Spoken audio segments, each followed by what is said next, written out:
साथीहरू म आज तपाईँहरूलाई चाहिँ एउटा कुरा चाहिँ जानकारी दिन गइरहेको छु। फेसबुकले चाहिँ हाम्रो रिल्स अनि फोटोमा चाहिँ पैसा दिने गर्छ होइन।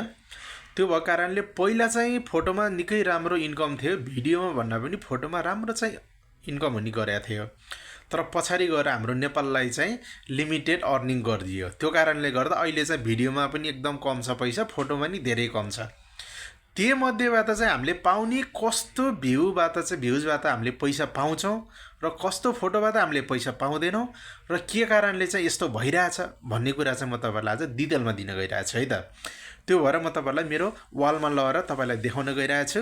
मेरो स्क्रिनमा चाहिँ रेकर्ड गरेर म तपाईँहरूलाई देखाउने छु र तपाईँले आज क्लियर हुनुहुनेछ कस्तो फोटो चाहिँ पोस्ट गर्दा तपाईँले पैसा कमाउन सक्नुहुन्छ र कस्तो फोटोमा चाहिँ तपाईँलाई पैसा आउँदैन।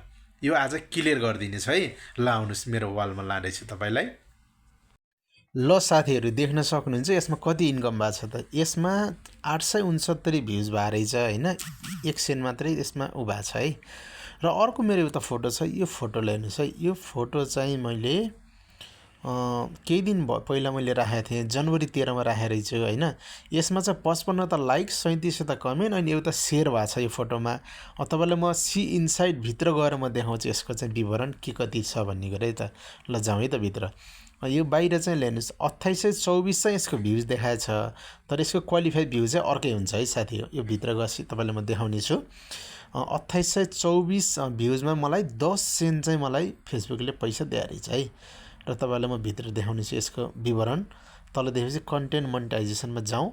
त्यस पछाडि गएर त्यहाँ लेखेको छ अर्निङ रेट भनेको छ नि, पेर 1000 क्वालिफाइड भ्युजमा चाहिँ मलाई 1000 भ्युज बापत 6 सेन्ट पैसा दिने भयो।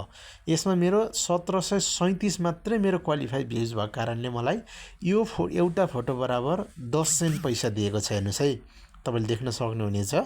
यो किन भनेपछि यो फोटोमा चाहिँ उसले चाहेको क्वालिटी भेटाएको छ, सबै कुरा यसको रेजुलेसन साइज मिलेको छ र यो चाहिँ मेरो एकदम ओरिजिनल मेरो मोबाइलबाट खिचेको फोटो भएको कारणले यसमा चाहिँ फेसबुकले राम्रो चाहिँ अर्निङ दिएको छ। किनभने पहिला चाहिँ राम्रो हुने गर्थ्यो होइन। तपाईँले देख्न यसको म के तपाईँले म फुल भन्न गइरहेको छु। यो फोटो देख्नुहुन्छ, मेरो टाउको भन्दा माथिको ग्याप पनि मिलेको छ, लेफ्ट राइटहरू सब मिलेको छ र यो मान्छेहरू राम्रोसँग इङ्गेज भएको कारणले मलाई यो फोटोबाट चाहिँ राम्रो अर्निङ दिएको हो साथीहरू होइन। म तपाईँलाई अर्को मेरो फोटो नि देखाउन गइरहेको छु। हेर्नुहोस्, यो पनि मेरै फोटो हो, तर यसमा 621 भ्युज छ, यसमा छैन पैसा होइन। र अर्को तपाईँलाई म तल गएर देखाउन गइरहेको छु अर्को एउटा फोटो होइन।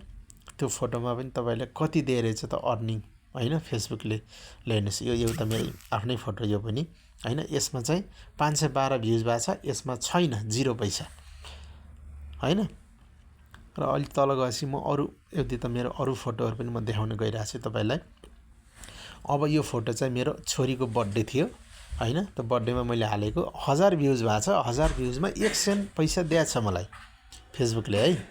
हेर्नुहोस्, तर उसले के भनेछ नि 1000 भ्युज बराबर 1 सेन्ट पैसा दिने, तर मेरो 745 क्वालिफाइड भ्युज भएको कारणले उसले अझै पनि 1 सेन्ट दियो होइन।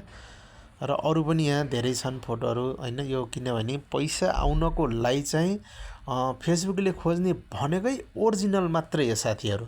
र यो हेर्नुहोस्, यो पनि मेरो 1360 मात्रै भ्युज भएको छ, तर यसमा 3 सेन्ट चाहिँ उसले फेसबुकले मलाई पैसा दिएको छ होइन। हेर्नुहोस्, उसले के भनेछ 1000 भ्युज बराबर मलाई 3 सेन्ट दिने भनेछ पैसा।